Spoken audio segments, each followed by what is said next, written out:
6 na mga bahay sa coastal areas ng Pagadian City ang nasira ng malakas na lindol na tumama sa Sarangani. Sa covered court naman ng lungsod, nagpalipas ng gabi ang ilan sa mga nagsilikas na pamilya. Yan ang agenda report ni RJ Rosalado. Sa drone video na kuha ni Hernan Sungkit Natividad, makikita ang pag-urong ng tubig dagat sa coastal area ng Barangay Manikaan, Zamboanga City. Kuha ito ilang minuto matapos tumama ang magnitude 7.8 na lindol sa Sarangani. Sa Barangay White Beach, isang coastal village sa Pagadian City, makikita rin ang pag-atras ng tubig dagat.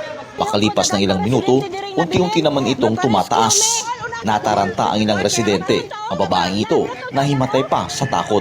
Ayon sa Office of Civil Defense sa Western Mindanao, wala namang namataan na tsunami sa Region 9, bagamat tumaas ng halos 1 metro ang tubig dagat matapos ang pagyanig. Dito sa Zamboanga Peninsula, particularly in Region 9, may naitala tayo mga less than 1 meter kasi meron tayong instrument dyan sa Zamboanga City. Pero generally makikita natin na na-witness talaga natin yung pag-recede, no? Yung sinasabi natin na one sign of having a tsunami, yung biglang baba ng tubig. Intensity 3 ang naramdaman sa Zamboanga del Sur. Sa naging assessment ng LGU ng Pagadian City, walang naiulat na major damage sa mga public at private infrastructure sa lungsod. Maliban na lang sa 6 na mga stilt houses na nasira matapos tumama ang mga inaanod na fishing boat.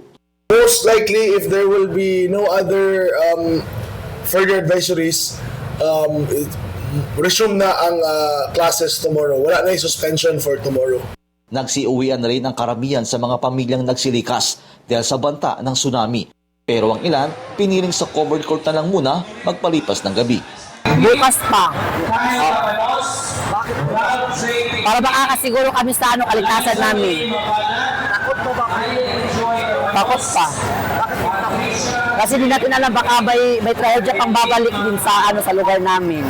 Naramdaman din ang pagyanig sa Isabela City, Basilan. Isang bahay ang partially damaged habang isang school building naman ang nakitaan ng mga bitak sa isang poste nito. Para sa agenda, RJ Rosalado, Billionaire News Channel, Pagadian City. Manatiling nakatutok sa Billionaire News Channel, sumubaybay sa aming social media accounts at mag-subscribe sa aming YouTube channel para sa mga eksklusibong balita at storya.